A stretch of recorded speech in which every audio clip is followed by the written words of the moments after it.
Good afternoon on what is a mild, bright but cloudy day. It is Wednesday, the 12th of June. I'm in the reading Nook with a nice little cup of tea and a board game to unbox. This is Shadows of a Camelot, published by Days of Wonder, 2009 I think, and I finally have a copy of this in my hands. It's been a board game that I've been after for the best part of about 10 years. My interest in it was because it's one of the interesting things about it, is that it's influenced other games, most notably the Battlestar Galactica board game. So, Shadows of a Camelot. An unladen swallow. Okay, this is an Arthurian game, and it starts off with an unladen swallow. Flies across the grey skies of Brittany. The forces of evil are gathering around Camelot. The Black Knight was sighted atop a desolate ridge. A scheming Morgan plots her revenge. Saxon troops are on the move, and acres of timber are being felled for siege engines. Lancelot has all but vanished. Excalibur is still to be recovered, and the Holy Grail remains just a legend. These are troubled times indeed. Will you, young squire, come forth and pledge allegiance to the fellow knights of the Round Table? Is your heart pure of intent and ready to sacrifice for the good of all, or will the dark promise of power seduce you to into treason? So, Shadows of a Camelot is a unique collaborative game featuring a maelstrom twist. As the incarnation of the Knights at the Round Table, you join forces against the game itself in an attempt to protect Camelot. But beware, all is not as it seems. As among these noble knights, one of your number might turn out to be a traitor in waiting, biding his time while sowing havoc and destruction from the shadows. Featuring a richly illustrated game board of Camelot and its surroundings, finely carved miniatures of the knights and their foes, and 7 quests to embark upon, Shadows of a Camelot is your gateway to many a memorable game night among friends. It's designed for 3 to 7 players, age 10 plus, 60 to 90 minutes playing time.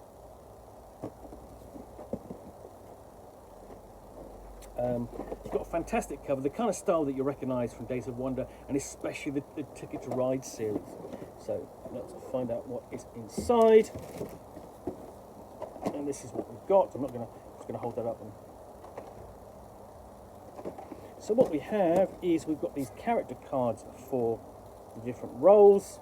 So there is Sir Tristan, and then on the other side you've got his traitor version. So each one has got a special power, ties into, just have a look, see if they're all the same.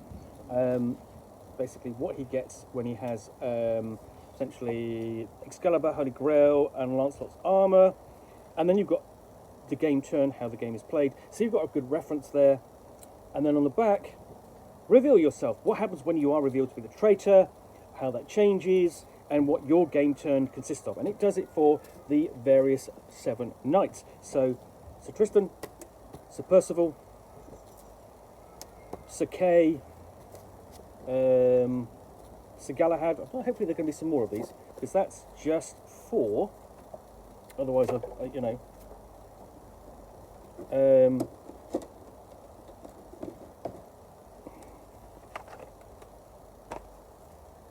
then you've got the core rule book, so there we go. So there we've got the components, basic introduction to the game, and you can see all of the miniatures there in their glory. That's really nice. You do have some nice miniatures in there. The breakdown of the components and then the quests involved in play. And explaining the coat of arms for the different characters, and then set up an objective of the game.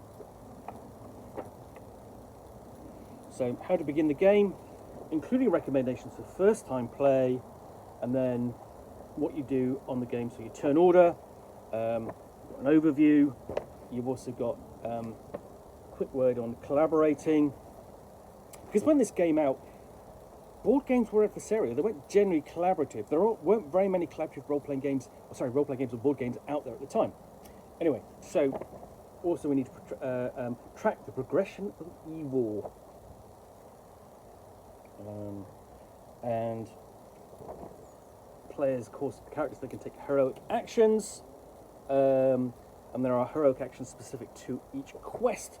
So whether it's at Camelot or elsewhere, dealing with black. So we've got the Black Knight, Lancelot, and the Dragon quests, quest for Excalibur, quest for the Holy Grail, the Saxon and Pict Wars, how to play the cards, and then we've got additional heroic actions that the knights can undertake, and how the game ends. And we've got advanced and optional rules, expert rules, and so on, and notes on the 3 brave knights. And of course, we've got a guide to Days of Wonder Online that's changed a bit, of course, over the years. Then we have the Book of Quests itself. So here they are in more detail, including standard quests, good and evil actions, solo quests, combat quests, and so on.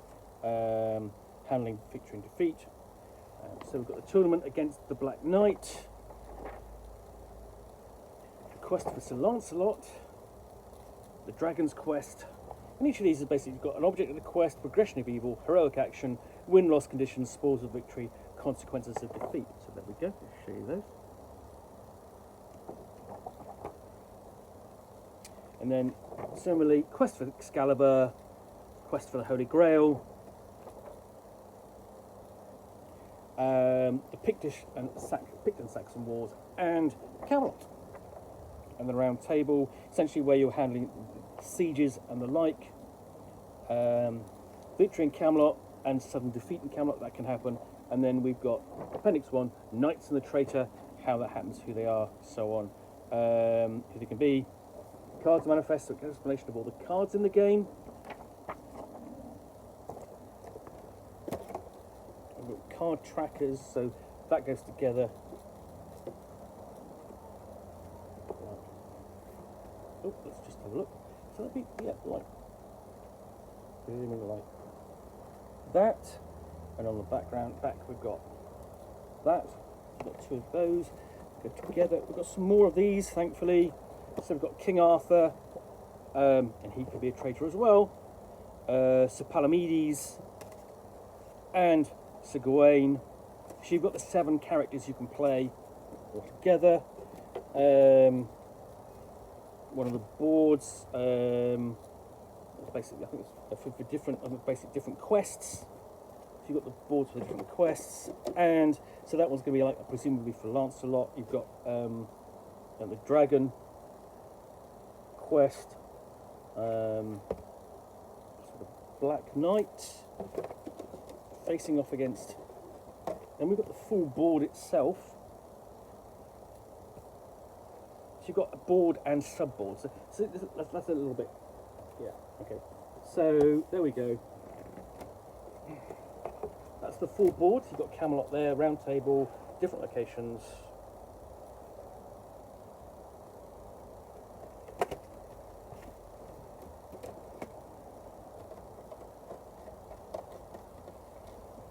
Various dice in different colours, so I'll just give you a quick. So you can see the dice in different colours. I'm not gonna.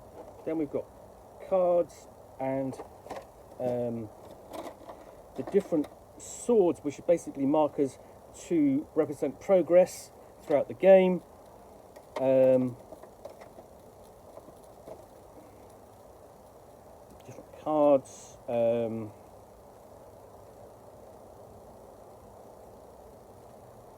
Locations and events.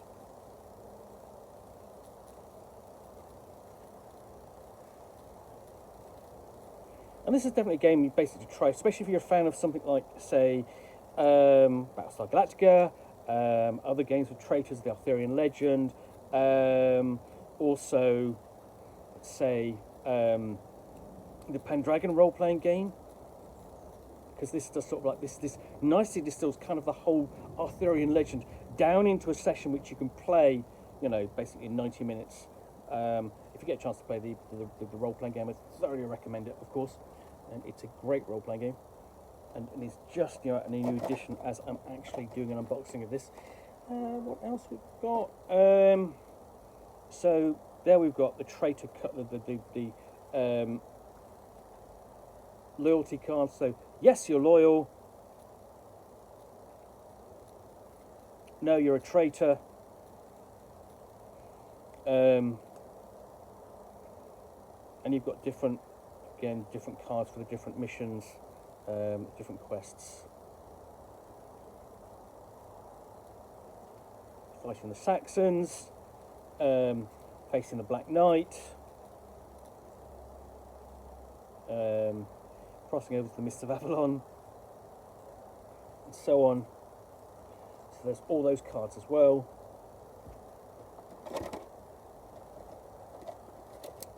And we've got basically 2 boxes of miniatures, which are a little bit difficult to show because so just general miniatures. I'll show you the general miniatures.